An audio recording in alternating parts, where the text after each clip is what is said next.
We're incredibly grateful for your support. Before we begin today's tale, tell us, which city or country are you joining us from? We love connecting with our global audience. Now, let's dive into today's story. Chapter 1. The Betrayal. Vernon Palmer stared at the papers scattered across the weathered kitchen table of the home he'd built with his own two hands. Divorce papers.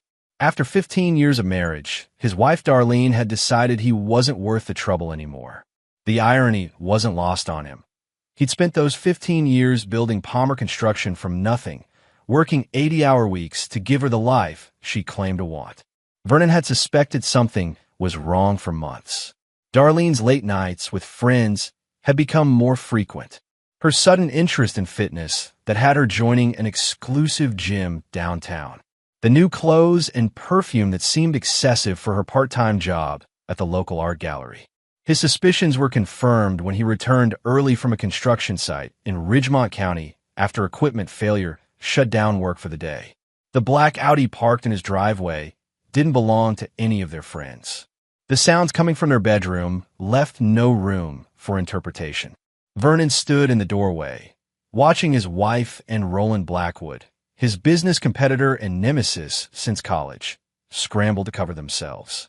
Roland had always been the polished businessman with old money connections, while Vernon had clawed his way up from nothing with calloused hands and determination. Vernon, this isn't, Darlene started. Don't insult me by saying it isn't what it looks like, Vernon said quietly, his voice dangerously calm. Roland, recovering his composure, smirked as he buttoned his designer shirt. Palmer, always showing up at the wrong time. Kind of like your bids on the Henderson project. Vernon's hands curled into fists, but he remained still. Get out of my house. Our house, Darlene corrected, suddenly emboldened by Roland's presence. And soon to be mine alone. Roland's lawyer is much better than anyone you could afford. You think I haven't been planning this? Roland added, his voice dripping with condescension. Your company is facing hard times, Palmer. Everyone in the industry knows it. The bank's about to call on your loans. You're worth nothing. Darlene laughed then, a sound Vernon had once loved, but now cut through him like a blade. You think I didn't know about your money problems? Roland's been telling me everything. You're finished, Vernon. 15 years wasted on a man who couldn't even keep his business afloat. As they dressed and gathered their things, Vernon remained motionless, absorbing every word, every laugh, every dismissive glance. He made no move to stop them as they left, Darlene pausing only to tell him she'd be back tomorrow with movers for her things. After they left, Vernon sat alone in the empty house, surrounded by framed photos of a marriage that had been a lie. He picked up his phone and dialed his longtime friend and attorney, Bailey Jackson.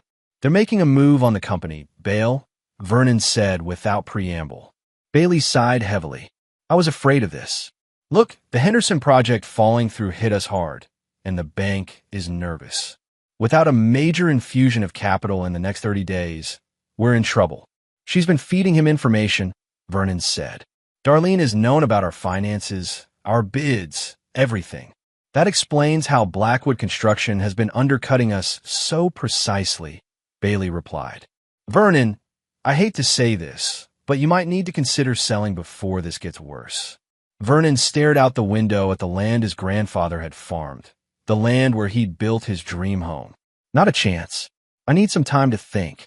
The next day brought Darlene and her movers, efficiently stripping the house of anything valuable. Vernon watched from his workshop, where he'd retreated with a bottle of bourbon. The art, the silver, the furniture, it's all coming with me, Darlene announced when she found him there. You can keep your tools and that ratty old chair your father left you. That's about what you're worth now. Vernon took a slow sip of bourbon. You know, Darlene, I always thought you married me for love. Stupid of me. I married potential, she corrected him. And you wasted it. Roland's everything you could never be. Connected, sophisticated, ambitious. He's taking me to Paris next week, while you'll be here wondering how to make payroll. As she turned to leave, Vernon called after her. Darlene, whatever happens next, remember you chose this. She laughed again, that same cutting laugh. Nothing's going to happen next for you, Vernon. You're done. After she left, Vernon sat in his workshop until sunset, thinking about everything he'd built and how quickly it was slipping away. Then his phone rang. His foreman, Duke Rollins. "Boss, I just heard about Darlene." "I'm sorry.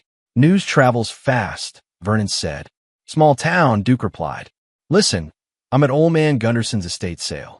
His family's selling off everything from his farm now that he's moved to that retirement home. There's something here you might want to see." Vernon almost declined, but something in Duke's voice piqued his interest. "I'll be there in 20. Chapter 2. The Discovery.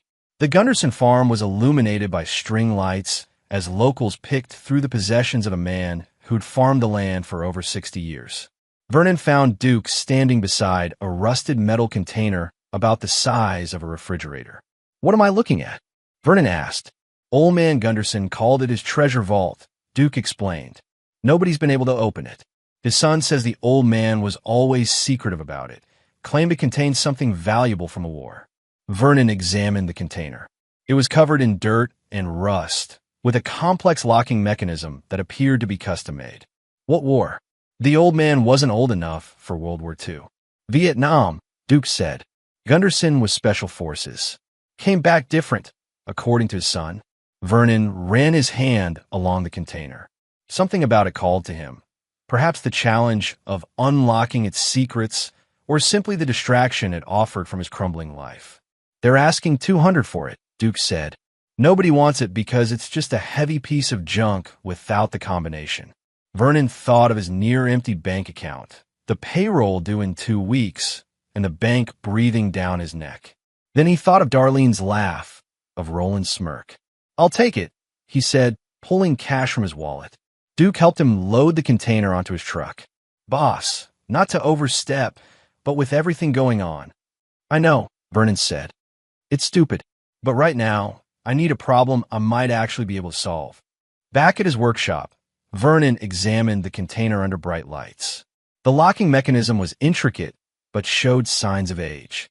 As a builder, Vernon had always had an intuitive understanding of how things fit together.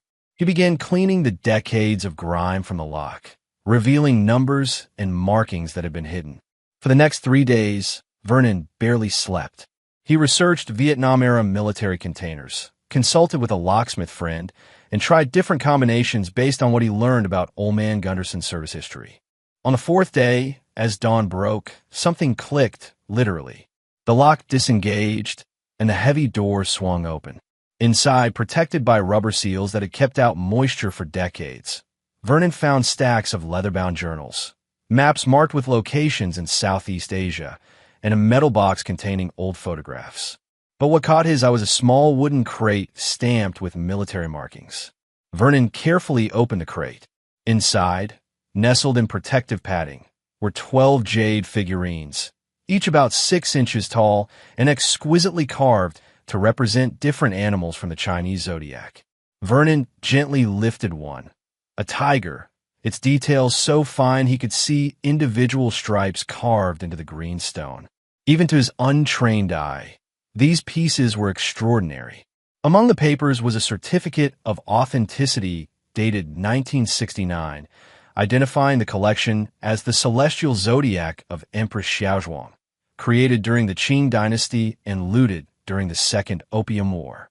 The document, signed by an art expert from Hong Kong, estimated their value at over $1 million in 1969 dollars. Vernon sat back, stunned. If these were genuine, they could be worth exponentially more today. He immediately called Bailey Jackson, who arrived within the hour accompanied by Willa Tran, an art historian from the local university. "If these are authentic, they're not just valuable. They're historically significant," Willa explained after examining the figurines. The collection was thought to be destroyed during the Cultural Revolution. The art world has been searching for them for decades. "Are they authentic?" Vernon asked. Willa nodded slowly. "I believe so, but we need specialized verification. I have contacts at Christie's who can help. If they're real, we're talking about a collection worth tens of millions, possibly more at auction." Vernon thought of Darlene's words. "That's about what you're worth now." He smiled for the first time in days. "Vernon," Bailey cautioned, "if these are legitimate, there may be ownership claims. The provenance needs to be established." The paper trail leads to Old Man Gunderson legitimately purchasing them from a French art dealer in Saigon in 1969, Vernon said, showing them the documentation. Everything's here: receipts, export permits, even correspondence with museums that turned down his offer to sell back then because they couldn't verify authenticity without the missing Empress's seal. Which you now have, Willa noted, pointing to a small jade disc nestled among the figurines. As they discussed next steps, Vernon's phone began buzzing with text messages, all from Darlene. Have you seen the news? The Henderson project collapsed. Roland says you're definitely finished now. Call me. Vernon checked the local news site to find that the foundation of Blackwood Construction's signature project, the one that had been awarded over his bid, had catastrophically failed. Engineers were blaming substandard materials and poor site preparation. Karma, Duke said when Vernon called him about it. Blackwood cut corners to come in under your bid. Everyone on site knew it was trouble. Within hours, news outlets were reporting that Blackwood Construction was facing multiple lawsuits and regulatory investigations.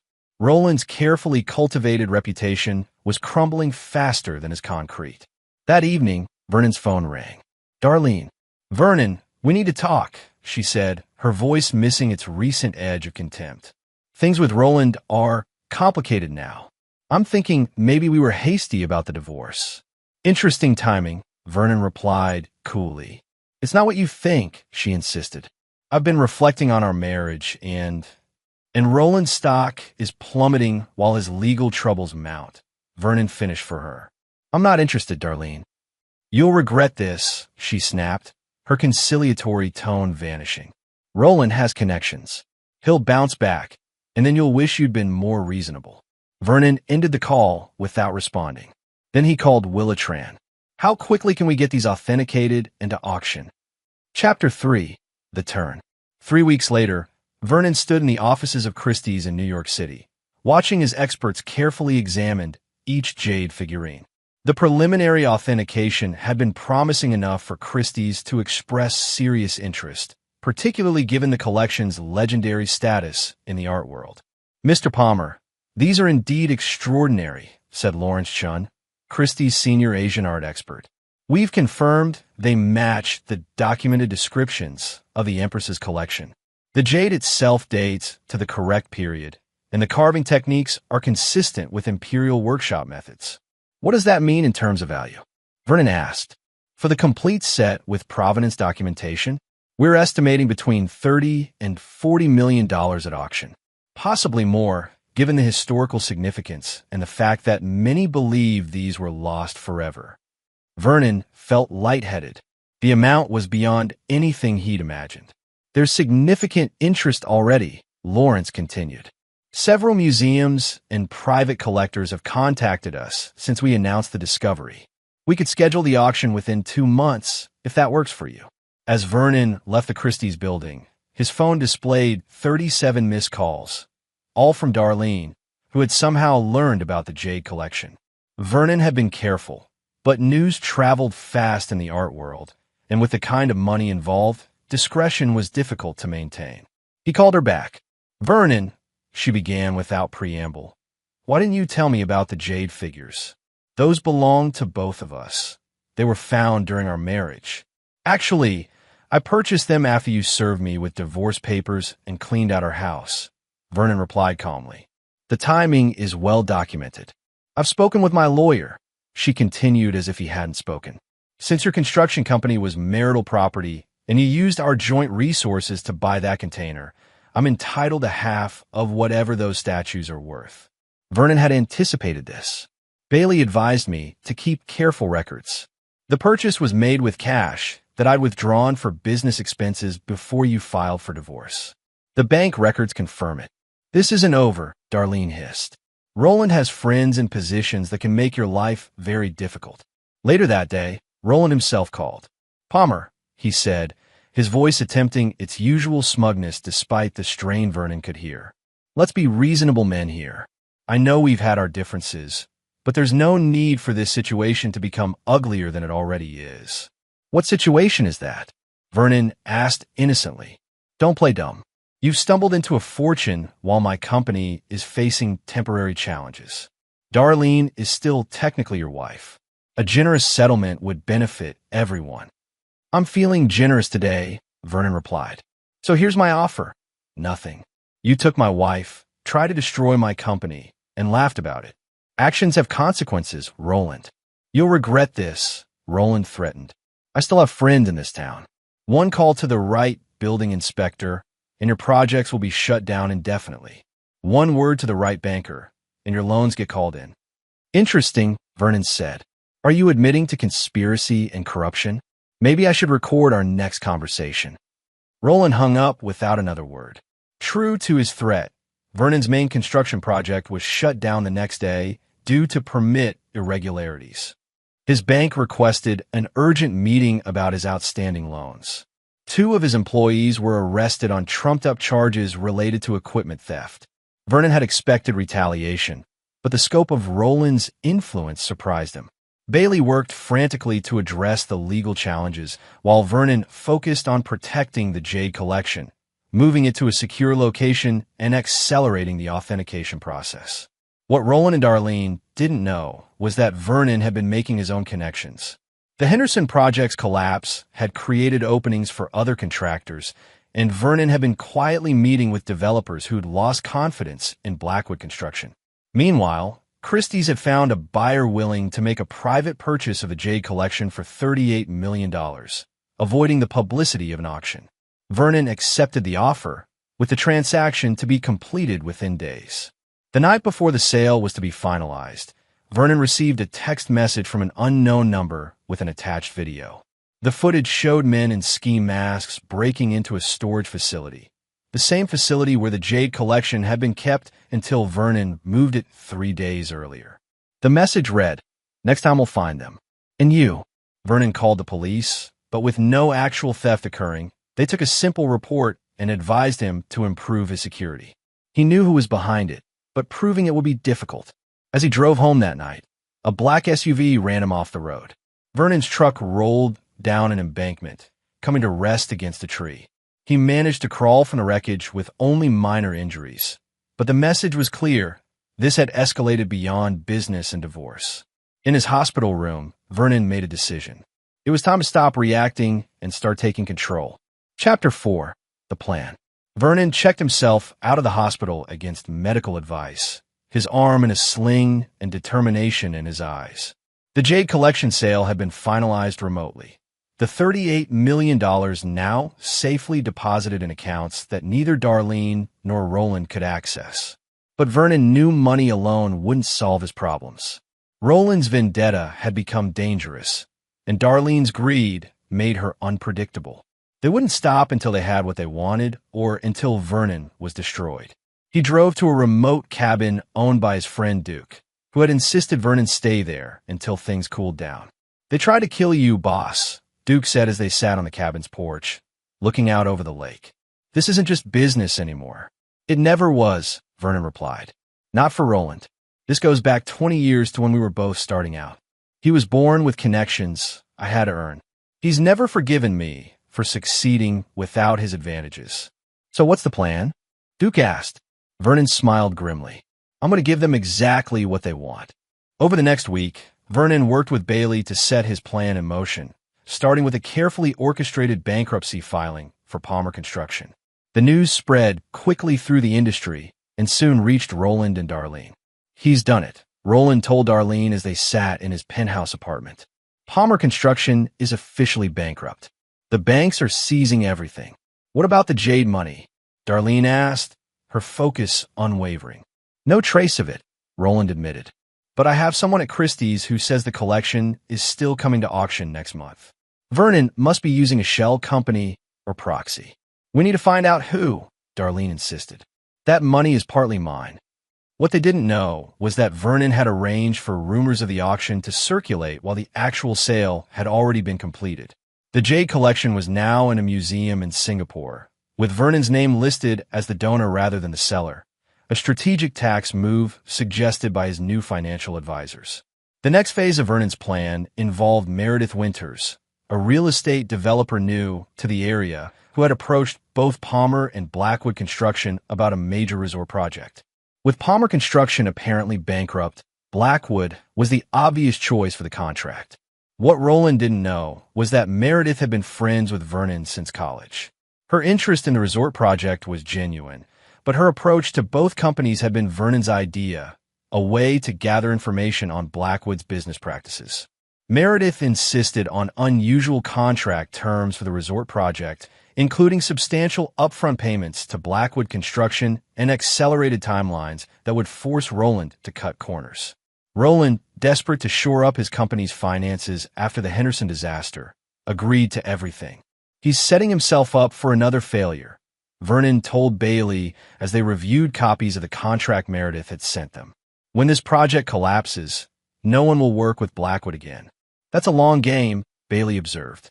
What about Darlene and her threats? I'm handling that too, Vernon said. He arranged to meet Darlene at their old house, which was now in foreclosure, or so she believed. When she arrived, clearly expecting a weakened Vernon ready to negotiate, she found him calmly drinking coffee on the porch. You look terrible, she said, noting his arm in a sling and the bruises still visible on his face. Roland said there was an accident. Is that what he called it? Vernon asked. Interesting. Please sit down. Darlene remained standing. I'm here to discuss the jade money. My lawyer says I have a strong claim to half. Your lawyer is mistaken, Vernon replied. The jade figurines were purchased after our separation with my personal funds. The sale proceeds are beyond your reach.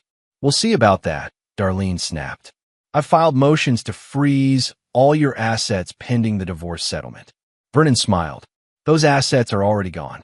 Palmer Construction is bankrupt. This house is in foreclosure.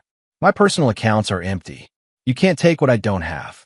You're lying, Darlene said, but uncertainty had crept into her voice. The jade collection was donated to a museum in Singapore, Vernon finished for her. No sale, no proceeds to claim. Just a magnificent tax write-off. Darlene's face flushed with anger. You're not this clever, Vernon. I know you. You've hidden the money somewhere, and I will find it. Good luck, Vernon said, rising from his chair. By the way, how are things with Roland? I hear the resort project is keeping him busy. A flash of surprise crossed Darlene's face. How do you know about that? Small town. Vernon echoed Duke's word from weeks earlier. News travels fast. As Darlene left, visibly shaken, Vernon placed a call to Willa Tran, the art historian who had helped authenticate the jade collection. It worked, he told her. Darlene took the bait. She believed the collection was donated, not sold. And Roland? Willa asked. Is about to make the biggest mistake of his career, Vernon replied. Chapter 5. The Counterattack. Roland Blackwood was not a man accustomed to failure. The Henderson project collapse had been a setback, but the resort contract with Meredith Winters promised to restore his company's reputation and finances. He drove to the construction site daily, pushing his crews to meet the aggressive schedule he'd agreed to. What he didn't know was that Vernon had embedded several loyal former Palmer Construction employees within Blackwood's workforce. They reported everything back to Vernon. The substandard materials, the skipped inspections, the falsified reports. Meanwhile, Darlene had become increasingly frustrated with both Roland and her stalled divorce proceedings. Vernon appeared to have nothing left for her to claim, while Roland's promises of wealth and status seemed increasingly hollow as he focused obsessively on the resort project. He's never home, she complained to her friend Casey over lunch. And when he is, he's distracted and irritable. This isn't what I signed up for. What did you sign up for? Casey asked pointedly. From where I sit, you left a decent man who built a life with you for someone who promised you more. Vernon was going nowhere, Darlene defended herself. His company was failing. Was it? Casey pressed. Or did Roland make you believe that to get what he wanted? The question lingered with Darlene long after lunch ended. She began looking more closely at the financial information Roland had shown her about Palmer Construction months earlier. Information that had convinced her Vernon was on the verge of bankruptcy. The numbers didn't add up. According to the bank statements Roland had shared, Palmer Construction should have collapsed long before Vernon purchased the Jade collection. Yet the company had continued operating, meeting payroll, and completing projects. Suspicious, Darlene searched Roland's home office while he was at the construction site. Hidden in a locked drawer, she found a folder labeled Palmer Operation, containing correspondence between Roland and several officials. Building inspectors, bank officers, even a judge, all documenting a coordinated effort to undermine Vernon's business. Most disturbing was a recent email discussing the unfortunate accident that had hospitalized Vernon, with Roland authorizing payment to someone identified only as the driver. Darlene felt sick. She had believed Vernon's financial troubles were his own doing, the result of poor business decisions. The reality that Roland had orchestrated a systematic campaign to destroy Vernon, culminating in attempted murder, shook her to her core. As she contemplated her next move, Darlene received a text message from an unknown number. "Meet me at Harlan's Diner at 3 p.m. if you want to know what really happened to the Jade money. Come alone." Curiosity overrode caution, and Darlene arrived at the diner to find Willa Tran waiting in a booth. Vernon didn't donate the Jade collection, Willa revealed after Darlene sat down. That was a cover story. He sold it privately for $38 million. "I knew it," Darlene said, her greed reigniting. "Where's the money?" "Invested," Willis said simply. "Vernon's been buying up properties and businesses around town, including the land for Meredith Winter's resort project." "That's impossible," Darlene protested. "Blackwood Construction already broke ground on that project. On land they don't actually own," Willa corrected her. "Meredith Winters doesn't own it either. The true owner is a corporation called Phoenix Holdings, which Vernon controls." Darlene sat back, stunned. "Roland doesn't know." "No one does," Willa confirmed. "Except now you. Vernon wanted you to know before everything comes to light. He thought you deserved that much, despite everything." "Why would he tell me this?" Darlene asked suspiciously. "Because tomorrow, Roland Blackwood will be arrested for fraud, corruption, and attempted murder," Willa explained. "Vernon has turned over evidence to the state attorney general's office, including testimony from the man Roland hired to run Vernon off the road." "And what happens to me?" Darlene asked, her voice small. "That depends on you," Willa replied. "Vernon is offering you a choice. You can align yourself with Roland and face potential accessory charges, or you can sign the divorce papers Vernon's lawyer has prepared, which grant you a reasonable settlement in exchange for releasing all claims to the Jade proceeds, or any of Vernon's current or future assets. Willa slid a thick envelope across the table. "The papers are inside, along with a one-way ticket to anywhere you want to go. Vernon suggests somewhere far from here." After Willa left, Darlene sat alone in the booth for a long time, contemplating her options. By the time she made her decision, the sun had set, casting long shadows across the diner's worn linoleum floor. That night, Roland received an urgent call from his site manager. The resort construction had been shut down by court order, with armed security preventing anyone from entering the site. When Roland arrived, he found notices posted declaring the land the property of Phoenix Holdings. "Who the hell is Phoenix Holdings?" Roland demanded. Before anyone could answer, police cars arrived with warrants for Roland's arrest on multiple charges. As officers led him away in handcuffs, Roland spotted a familiar truck parked across the street. Vernon's truck, with Vernon himself watching from the driver's seat. For the first time, Roland felt fear. Chapter 6: The Revelations. The arrest of Roland Blackwood dominated local news for weeks. The evidence against him was overwhelming. Documented bribes to officials, fraudulent business practices, and the testimony of the hired driver who had run Vernon off the road. Most damning was Roland's own electronic trail, emails, text messages, and financial records that Vernon had somehow obtained. What no one knew was that Vernon had been planning this for months, ever since he first suspected Darlene's infidelity. He had installed monitoring software on their home computers and Darlene's devices, giving him access to her communications with Roland. When they became careless, believing Vernon oblivious, they had discussed everything via text and email, creating a detailed record of their affair and their plans to undermine his business. Darlene had chosen to sign the divorce papers and disappear with the settlement Vernon offered. She left town the morning after meeting with Willa, leaving behind only a short note for Roland that the police found during their search of his penthouse. "You used me to destroy him. Now he's destroyed us both. I'm sorry I ever believed you." Vernon allowed himself one moment of satisfaction before returning his focus to rebuilding. With Roland facing criminal charges and his company in shambles, the construction landscape had shifted dramatically. Former Blackwood clients approached Vernon, unaware that he had been quietly establishing a new company, Phoenix Construction, using the proceeds from the Jade sale. 1 month after Roland's arrest, Vernon held a company meeting at the headquarters of Phoenix Construction. Many familiar faces from Palmer Construction were present, along with new hires and even some former Blackwood employees who had jumped ship. "Some of you have been with me from the beginning," Vernon addressed the group. "Others are just joining our team. All of you are here because you believe in doing things the right way, with integrity, quality, and respect. That's what Phoenix is built on." Duke, now Vernon's operations manager, watched from the side with pride. "Boss has come a long way from staring at divorce papers," he murmured to Bailey, who nodded in agreement. As the meeting concluded, Vernon introduced the company's first major project, a community center on land that had once belonged to Old Man Gunderson, donated by an anonymous benefactor, Vernon himself. "This center will provide childcare, job training, and support services for families in need," Vernon explained. "It's our way of giving back to the community that stood by us during difficult times." What Vernon didn't share was that he had reserved space in the center for a small museum dedicated to local history, with a special exhibition on Old Man Gunderson and his extraordinary jade collection, replicas of which would be permanently displayed.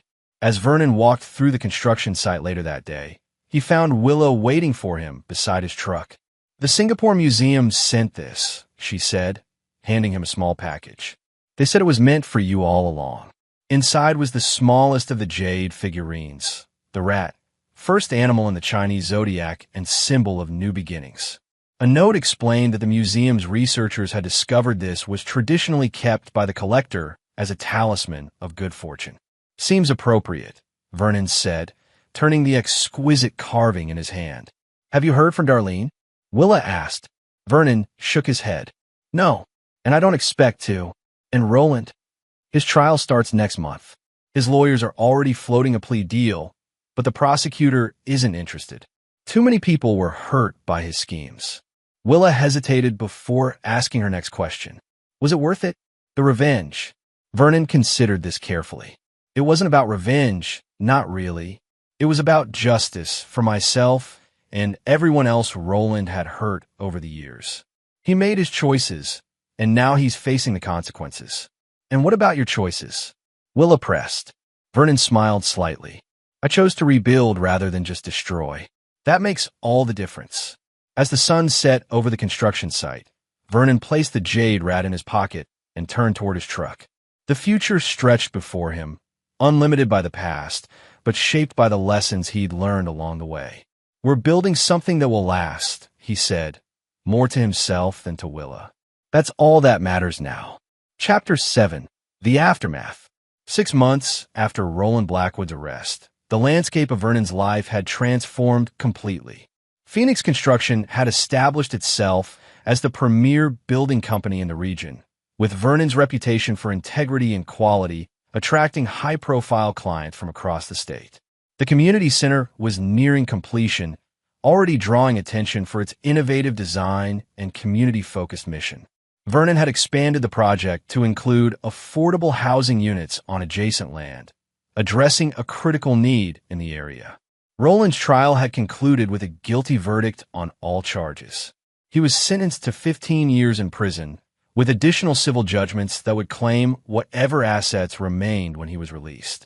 His fall from grace was absolute, his name now synonymous with corruption and fraud. Vernon had moved out of his old house, unable to separate it from memories of betrayal. Instead, he built a modest cabin on a wooded lot outside town. Nothing extravagant, but crafted with the same care he put into all his projects. The jade rat occupied a place of honor on his desk, a daily reminder of how quickly fortune could change. One evening, As Vernon reviewed plans for a new hospital wing Phoenix had been commissioned to build, he received an unexpected visitor. Sheriff Tanner Morris, an old friend who had supported Vernon through the worst of his struggles with Roland. "Evening, Vernon," Tanner said, declining Vernon's offer of coffee. "This isn't a social call, I'm afraid." Vernon set aside his blueprints. "What's going on, Tanner?" "I got a call from police in Charleston," Tanner said gravely. "They found Darlene." Vernon felt an unexpected pang. Despite everything, he had hoped she would start fresh somewhere. "Is she in trouble?" "She's dead, Vernon," Tanner said bluntly. "Apparent suicide. She left a note, and—" He hesitated. "And what?" Vernon prompted. "A confession. Detailed everything Roland did, including her part in it. She claimed you planted evidence against Roland, manipulated everything to bring him down." Vernon's expression didn't change. "Is that why you're here?" "To arrest me for framing a convicted criminal." Tanner shook his head. "No, her claims don't match the evidence. Roland was guilty of everything he was convicted of. The paper trail is clear, but she did raise questions about how that evidence came to light. And you want answers," Vernon concluded. "Not officially," Tanner clarified. "Off the record, friend to friend. Did you orchestrate all of this, Vernon? The Jade collection, the bankruptcy, Meredith Winter's project. Was it all part of your plan?" Vernon was silent for a long moment, looking out the window at the darkening forest. "Would it matter if I did? Roland tried to destroy me, steal my company, and when that wasn't enough, he tried to have me killed. He got what he deserved." "That's not an answer," Tanner observed. "It's the only one I have," Vernon replied. "Whatever happened, justice was served. Roland's victims got closure. The community is benefiting from Phoenix's success. Isn't that what matters?" Tanner studied his old friend carefully. "The Vernon Palmer you knew died the day he found his wife in bed with his enemy," Vernon said quietly. "I had to become someone else to survive." Tanner nodded slowly. "I suppose we all have our breaking points. For what it's worth, I'm sorry about Darlene." "So am I," Vernon admitted.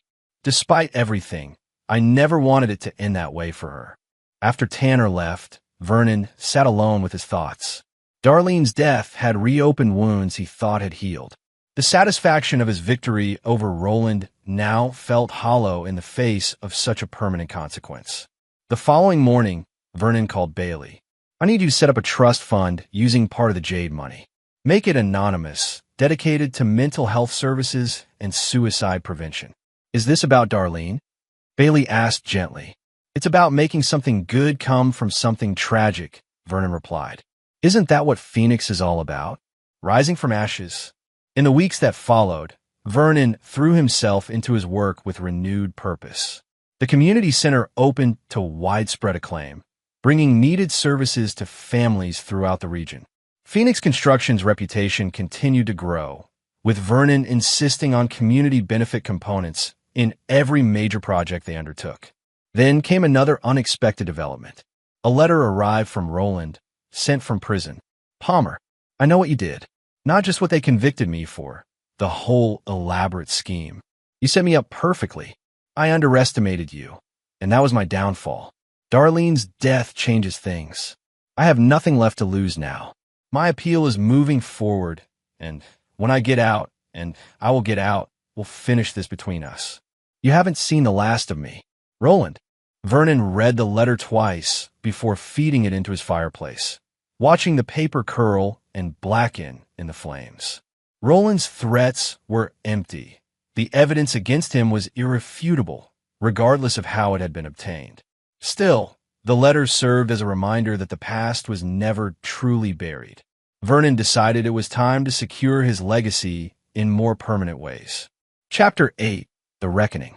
1 year to the day after Roland's conviction, Vernon stood at the podium during the dedication ceremony for the completed community center, now named the Gunderson Community Campus in honor of the old farmer whose treasure had made it all possible. "Second chances are rare in life," Vernon told the assembled crowd. "When we get them, it's our responsibility to use them wisely. This campus represents my second chance, and I'm grateful to share its benefits with all of you." Among the audience was Meredith Winters, who had become both a business partner and close friend to Vernon. After the ceremony, she found him admiring the small museum exhibit featuring replicas of the jade collection and the story of Old Man Gunderson's discovery. "You never told me how he got them," Meredith commented, studying the intricate carvings. "He won them in a card game in Saigon." "If you can believe it," Vernon replied, "from a French art dealer who didn't recognize their value." Gunderson knew exactly what he had, though. He just never found the right time to reveal them. "Like you," Meredith observed, waiting for the right moment. Vernon smiled. "Something like that." Their conversation was interrupted by Bailey, who approached with a concerned expression. "Vernon, there's a situation." Roland's appeal was granted on a technicality. "The judge has ordered a new trial." Vernon's calm demeanor didn't falter.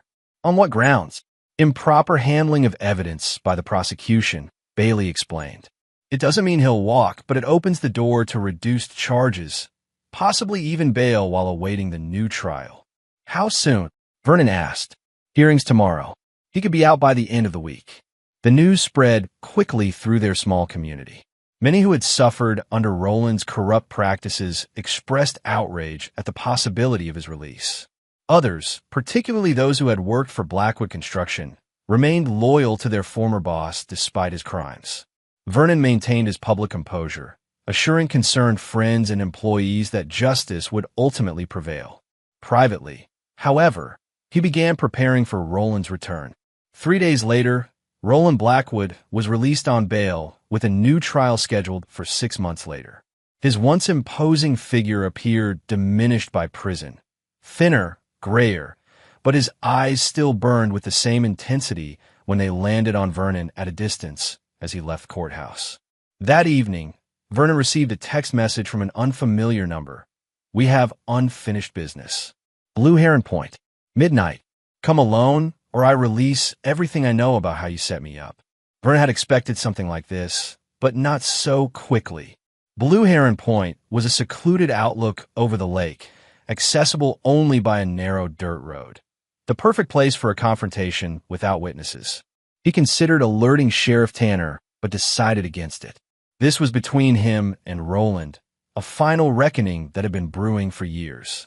At 11:45 p.m., Vernon parked his truck at the trailhead and walked the quarter-mile to Blue Heron Point. The night was clear, with a full moon illuminating the path and reflecting off the still water of the lake below. Roland was already there, standing at the edge of the outlook. He turned as Vernon approached. "Palmer," he acknowledged, his voice raspier than Vernon remembered. "Didn't think you'd actually come." "Let's get this over with, Roland," Vernon replied. "What do you want?" "Justice," Roland said with a bitter laugh. "Ironic, isn't it? That's what you claim to want too." "The difference is, you're actually guilty," Vernon pointed out. "Everything you were convicted of, you did. With a little help from your elaborate setup," Roland countered. "The Jade Collection, Meredith Winters, Phoenix Holdings, it was all orchestrated perfectly. You must have been planning it for months." "You give me too much credit," Vernon said calmly.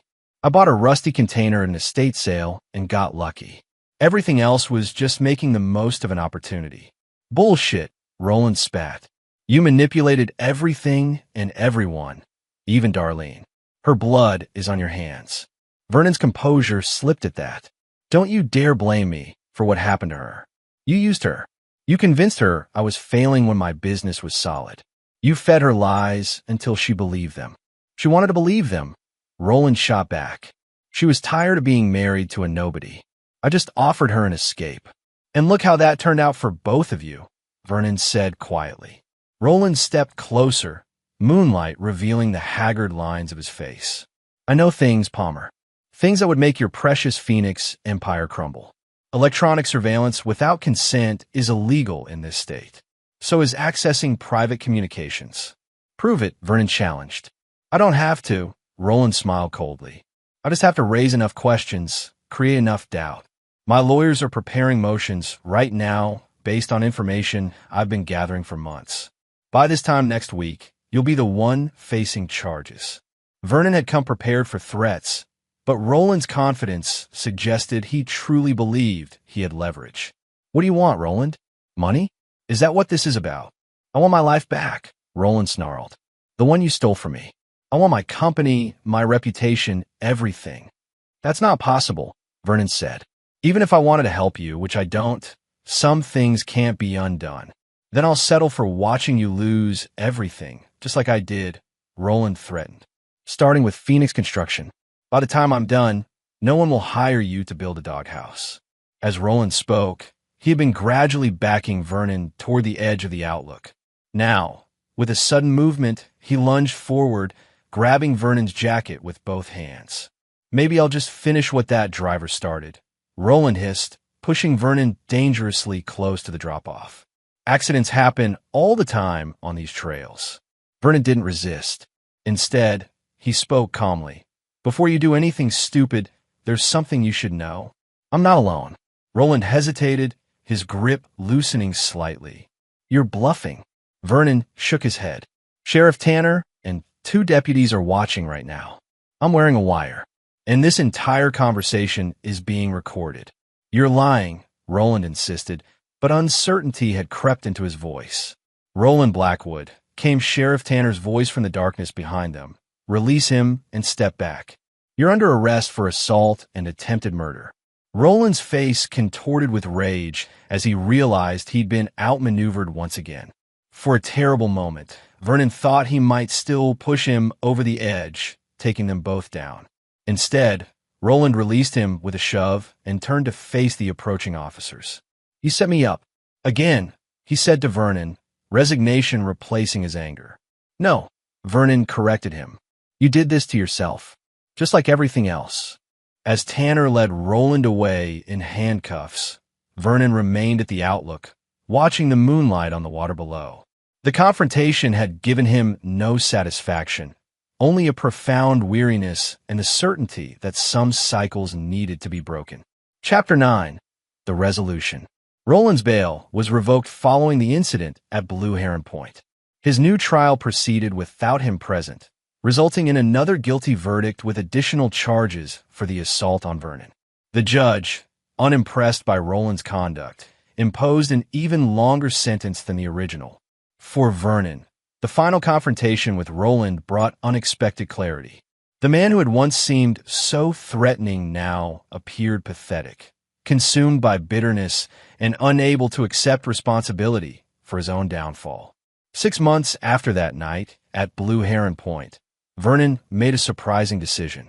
He announced his intention to step back from day-to-day operations at Phoenix Construction, appointing Duke as CEO while Vernon remained as chairman of the board. The company doesn't need me running every detail anymore, he explained to a concerned Bailey. Duke knows the business as well as I do, and he has the respect of everyone in the company. It's time for me to focus on other things. Those other things soon became clear as Vernon established the Palmer Foundation, funded by a significant portion of his jade fortune. The foundation's mission was community development, supporting affordable housing, education, mental health services, and small business initiatives throughout the region. Vernon had come to realize that his most satisfying moments weren't in defeating Roland or building Phoenix into a powerhouse, but in seeing how their projects improved people's lives. The community center had shown him a different kind of legacy, one built on creation rather than conflict. On the first anniversary of the Gunderson Community Campus opening, Vernon hosted a private dinner for those who had stood by him through his darkest times. Duke, Bailey, Willa, Sheriff Tanner, and Meredith, among others.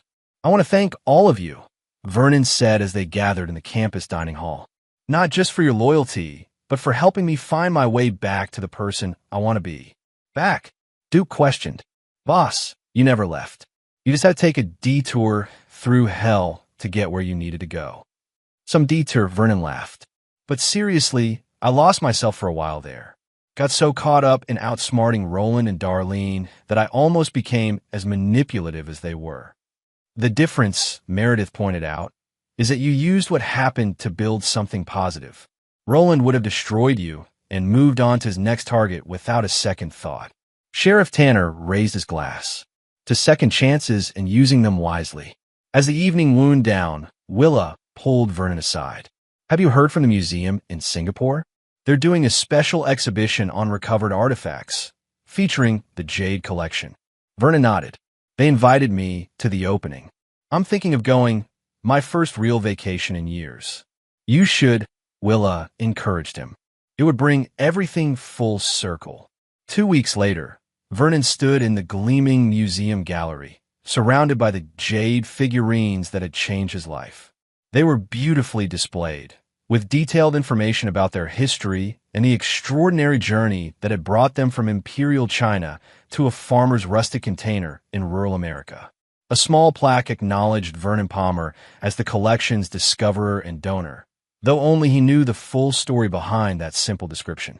As he studied the tiger figurine, his personal favorite with its fierce expression and fluid movement, Vernon felt a sense of peace that had eluded him for years. The anger that had driven him, the need for vindication and revenge, had finally dissipated. He reached into his pocket and felt the small jade rat that the museum had gifted him. Its smooth surface, worn from his habit of holding it during difficult decisions, had become a tangible reminder of transformation and new beginnings. On his return home, Vernon found the community buzzing with news. Roland Blackwood had died in prison from a heart attack, taking whatever remaining threats and secrets with him.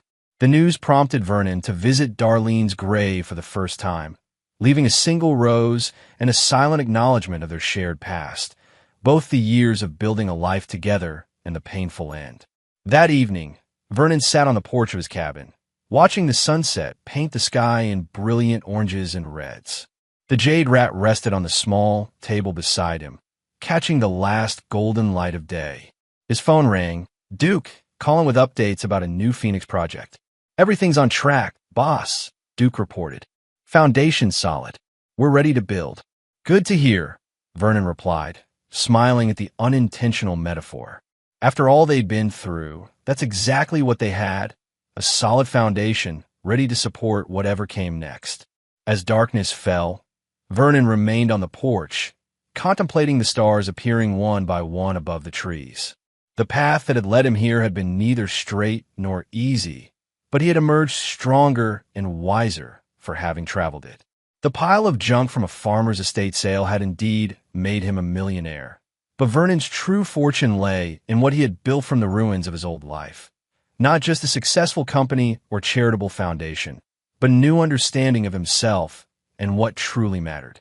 The revenge that had once consumed him now seemed like a distant memory, less important than the life he was creating day by day.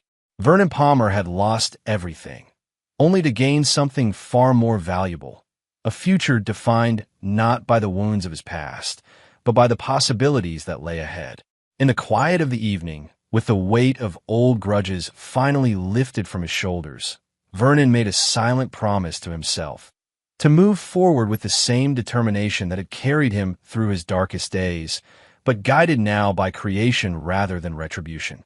The jade rat caught a glimmer of moonlight, seeming to approve as Vernon raised his glass to the night sky. A toast to endings and beginnings, to lessons learned and wisdom earned, and to the unpredictable journey that had brought him home at last. Epilogue, 20 years later. The morning air carried a crisp autumn chill as Vernon Palmer, now in his early 70s, walked slowly along the path that wound through Gunderson Memorial Park. His steps were more measured these days, his once dark hair now completely silver, but his eyes remained as sharp and observant as ever. He nodded to familiar faces, parents with children heading to the community center, seniors using the walking track, young entrepreneurs hurrying to the small business incubator that occupied the east wing of the campus. 20 years had passed since the events that had transformed not only Vernon's life, but the entire community. What had begun as the Gunderson Community Campus had expanded over 2 decades into a sprawling complex that served as the heart of the town. The Palmer Foundation, now one of the largest philanthropic organizations in the state, had funded additions and improvements almost yearly, each one designed to address evolving community needs. Vernon settled on a bench overlooking the central plaza, where a bronze statue of Old Man Gunderson stood, depicted as he had been in life, lean and weathered, with observant eyes that seemed to take in everything around him.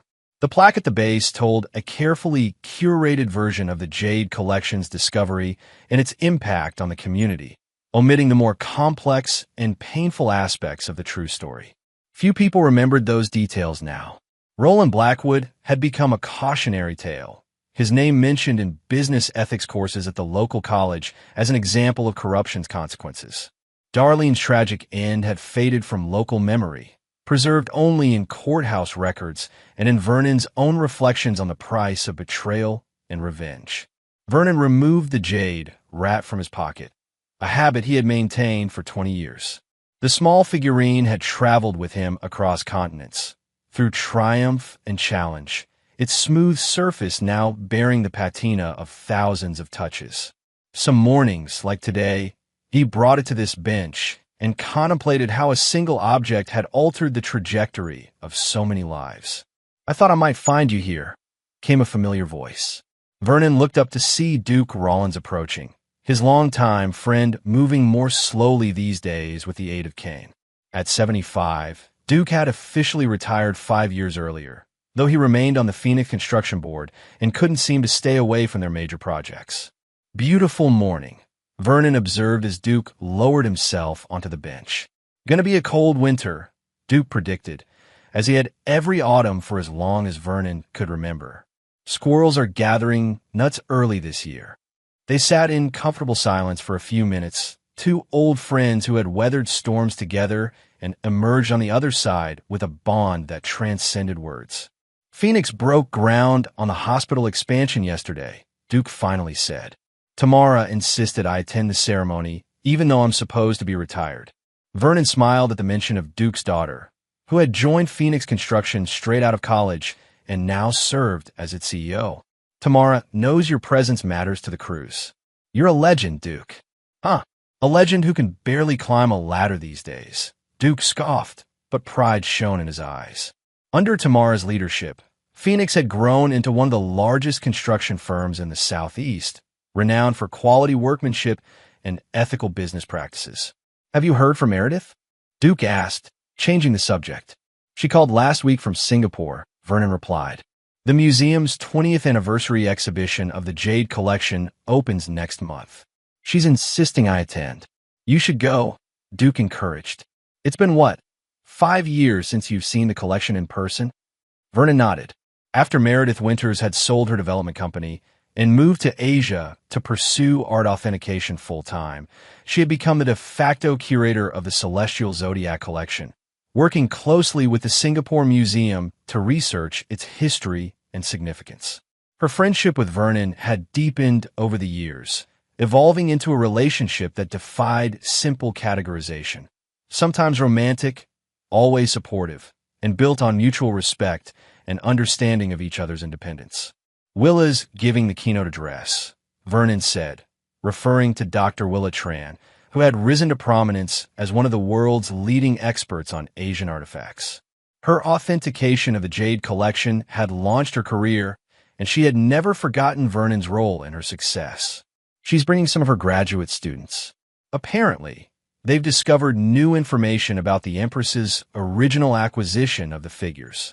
Speaking of students, Duke segued. "Bailey's daughter got into law school. Harvard, if you can believe it." Old Bailey nearly burst with pride when he told me. Said the foundation scholarship made all the difference. Vernon smiled at the mention of Bailey Jackson, who had retired from legal practice a decade earlier, but remained one of Vernon's closest advisors and friends.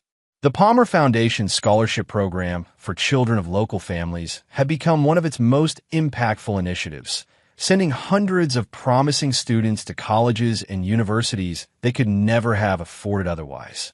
"Bailey's coming to dinner tonight," Vernon said. "You should join us. Bring Elaine." Duke nodded, mentioning that his wife of 45 years would be delighted to see Vernon. Their conversation drifted to community matters, grandchildren, and the upcoming town festival, the easy dialogue of longtime friends with shared history. As morning progressed toward noon, more people filled the park.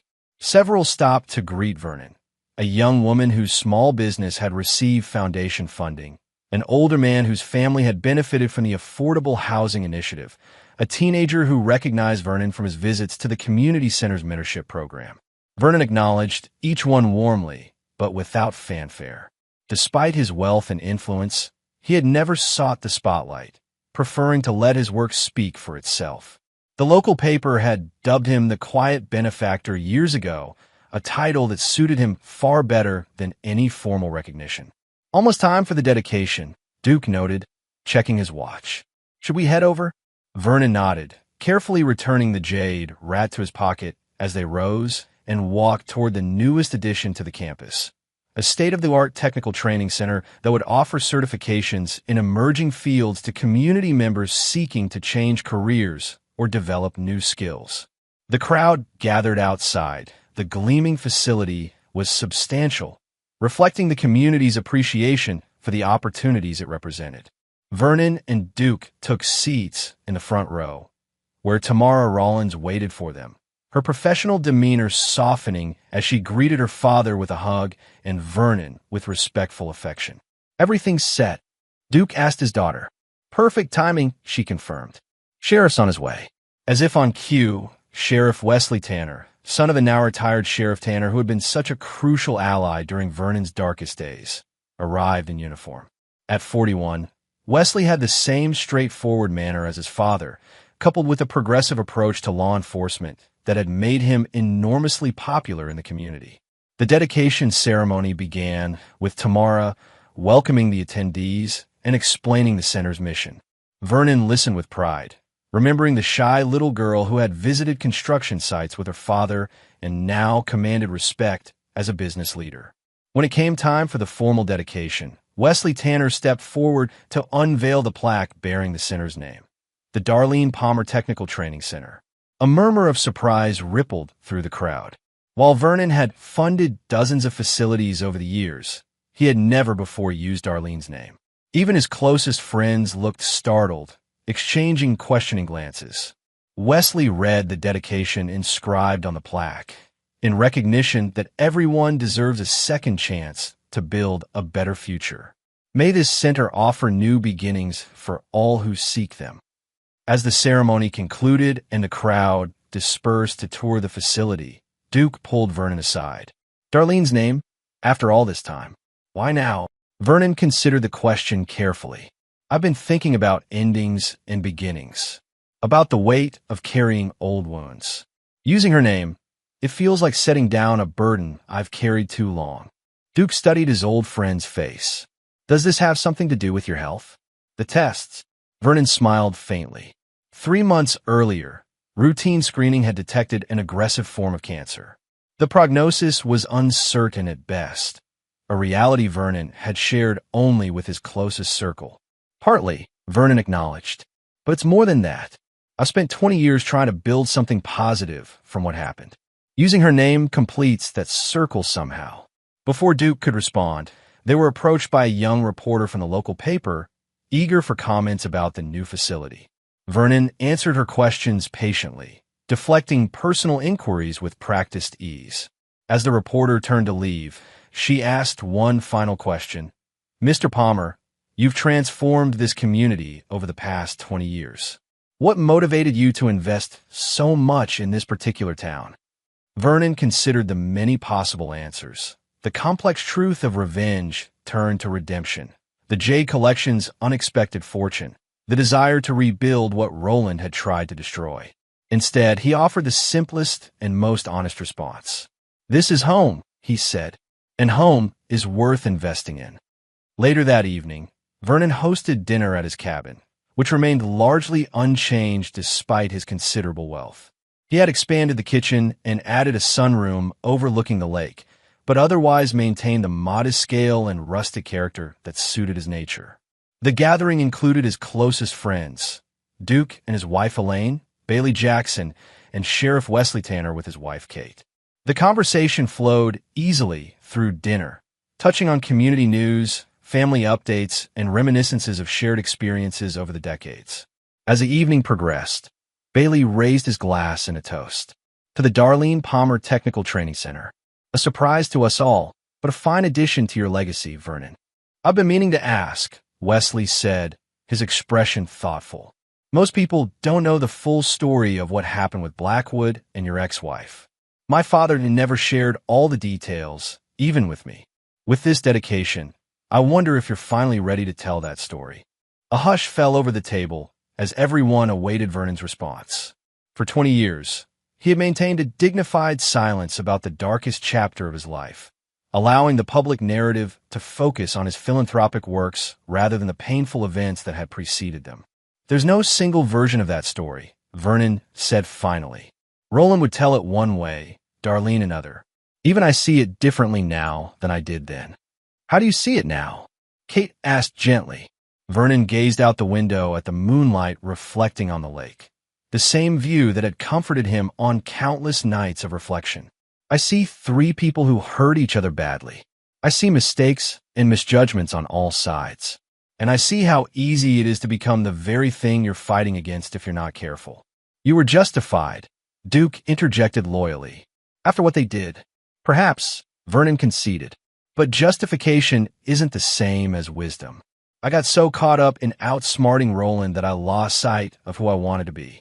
Using Darlene's name on the center, it's a reminder that our choices define us, not what others do to us. Dad would understand, Wesley said quietly. He always believed in your fundamental decency, even when he questioned some of your methods. Vernon smiled at that.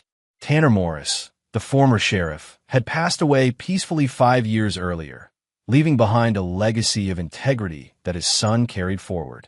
Your father was a good man and a true friend. I miss his perspective. The conversation gradually shifted to lighter topics as the evening wound down. One by one, the guests departed until only Bailey remained, lingering over a final glass of bourbon. I filed the paperwork for the trust revisions, Bailey said once they were alone. Everything's arranged as you requested. Vernon nodded his thanks.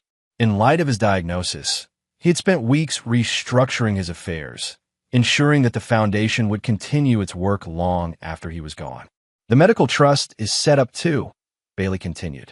The research funding is guaranteed for 30 years, focusing on the type of cancer you're battling. Even if it comes too late for you, others will benefit. That's the idea, Vernon said simply. Bailey hesitated before asking, have you given any thought to reaching out to Darlene's family? With the center dedication, they might appreciate hearing from you. Vernon shook his head. Her sister made it clear years ago that they wanted no contact. I'm respecting that wish. The dedication is enough. After Bailey left, Vernon sat alone by the fireplace, the jade rat resting in his palm as he contemplated the flames. His thoughts drifted to a question Wesley had asked earlier. Was he finally ready to tell his story? Perhaps he was, but not in the sensationalized manner the media would prefer. Over the past several months, as he'd faced his mortality, Vernon had been working on a manuscript. Not an autobiography, but a guide to building community through strategic philanthropy, using his own experiences as case studies without dwelling on the personal drama. The manuscript, nearly complete, rested on his desk in the small study adjacent to the living room.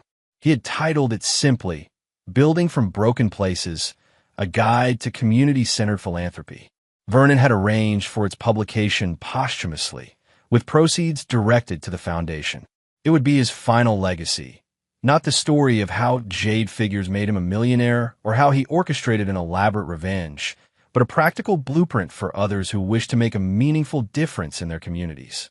Rising from his chair, Vernon moved to the sunroom, drawn to the peaceful view of the moon-dappled lake. His reflection in the glass showed a man aged by time, but unburdened by the anger that had once consumed him.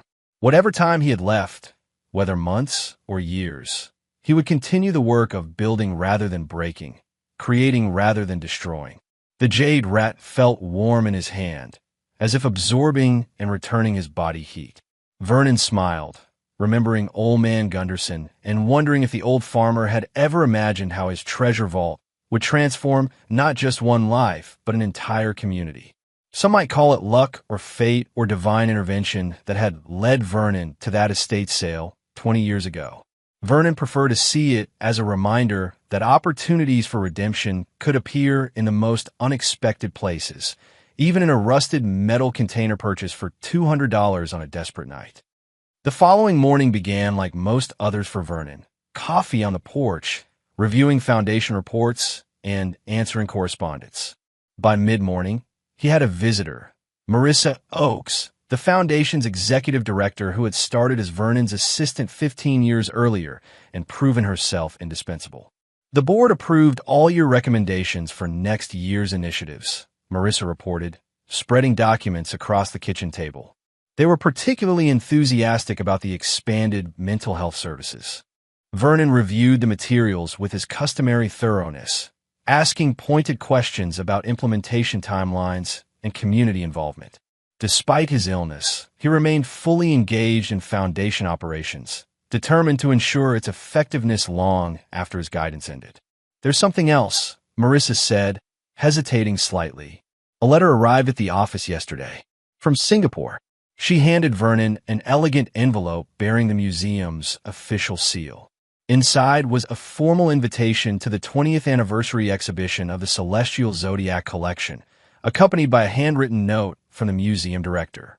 "Mr. Palmer, your generous donation 2 decades ago has allowed millions of visitors to experience these extraordinary artifacts. More importantly, your insistence that the collection remain intact rather than being sold to private collectors has preserved an irreplaceable cultural treasure.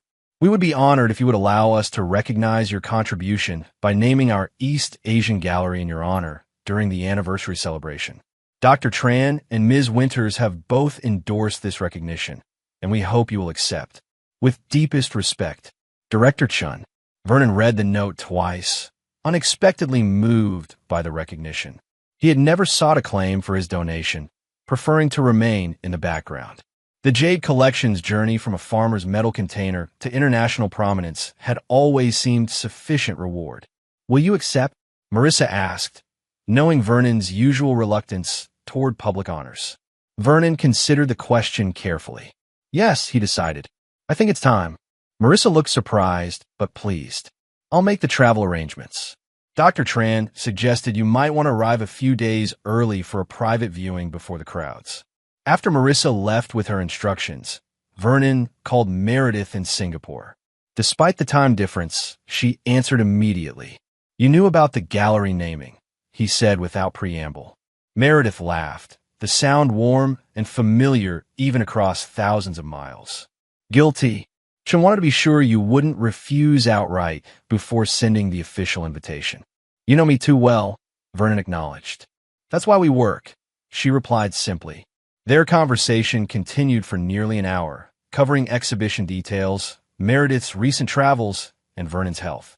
They had developed a rhythm over the years, sometimes together, sometimes apart, but always connected by mutual understanding and respect. "I dedicated the new training center to Darlene," Vernon told her near the end of their call. A thoughtful silence followed. "That's a significant step," Meredith finally said. "Are you at peace with it?" "Getting there," Vernon replied honestly. "One day at a time."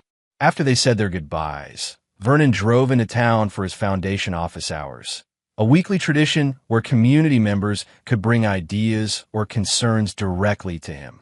Today's schedule included meetings with the high school principal about expanded vocational programs, a local entrepreneur seeking guidance on a sustainable farming initiative, and a community health worker with proposals for elder care services. As Vernon parked outside the foundation's offices, located in a renovated historic building on Main Street, he noticed a new mural being painted on the adjacent wall. The artist, a young woman who had received one of the foundation's first art scholarships years earlier, was depicting the town's evolution from its agricultural roots to its current renaissance. Vernon paused to admire her work, particularly the segment showing the Gunderson Community Campus surrounded by families and bustling activity. The artist had captured not just the buildings, but the spirit of community they fostered. "What do you think, Mr. Palmer?" the artist asked, noticing his attention. "It tells our story beautifully," Vernon replied, genuinely impressed. "I'm adding something special here," she said, pointing to a small area near the campus entrance. The Jade Zodiac animals, representing how something unexpected can change everything. That's what my grandmother always said about how this town transformed. Vernon smiled, touched by the symbolic inclusion. "Your grandmother is a wise woman. She worked at Palmer Construction back in the day," the artist explained. "Said you gave second chances to people when they needed them most." Vernon nodded, remembering how he had made a point of hiring local workers during Phoenix's early days, including many who had lost jobs when Blackwood construction collapsed. Those decisions, made partly from practical necessity and partly from community loyalty, had created generations of goodwill that no amount of money could buy.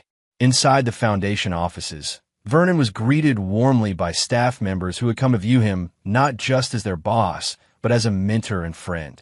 His assistant, Miguel, handed him messages and updated him on schedule changes before ushering in his first appointment. The afternoon passed quickly, filled with the meaningful work that had become Vernon's true legacy. By the time he finished his last meeting, the autumn sun was already low in the sky, casting long shadows across Main Street. As Vernon left the building, he paused once more to look at the mural, now illuminated by the golden light of sunset. The artist had continued working through the afternoon, adding details that brought the scene to life. "It's coming along beautifully," he told her. "Thanks," she said, setting down her brush. "I'm trying to capture how one person's choices can ripple through an entire community. How building something positive can inspire others to do the same." Vernon couldn't have expressed his life's philosophy more perfectly. "That's exactly right," he said quietly. "That's exactly right." Walking to his car, Vernon felt the weight of the jade rat in his pocket, a constant reminder of how unexpected turns could lead to extraordinary destinations. Whatever time he had remaining, he would continue following the path he had chosen 20 years earlier, building a legacy not of revenge, but of renewal, creating opportunities for others to transform their own lives just as he had transformed his. As he drove home through the town that had both shaped him and been reshaped by him, Vernon Palmer felt a profound sense of contentment. The betrayal that had once defined him had become merely the first chapter in a much longer, richer story, one still being written in the lives of everyone touched by his journey from broken man to community builder. The Jade Rat, like Vernon himself, had traveled far from its origins. Both had found their true purpose not in what they had endured, but in what they had become afterward, symbols of resilience, transformation, and the enduring power of second chances. And there you have it. Another story comes to an end. What did you think? I'd love to hear your thoughts in the comments below. If you enjoy this story, consider joining our community by subscribing. It means the world to us. For more stories like this one, check out the recommended videos on screen, and I'll see you there.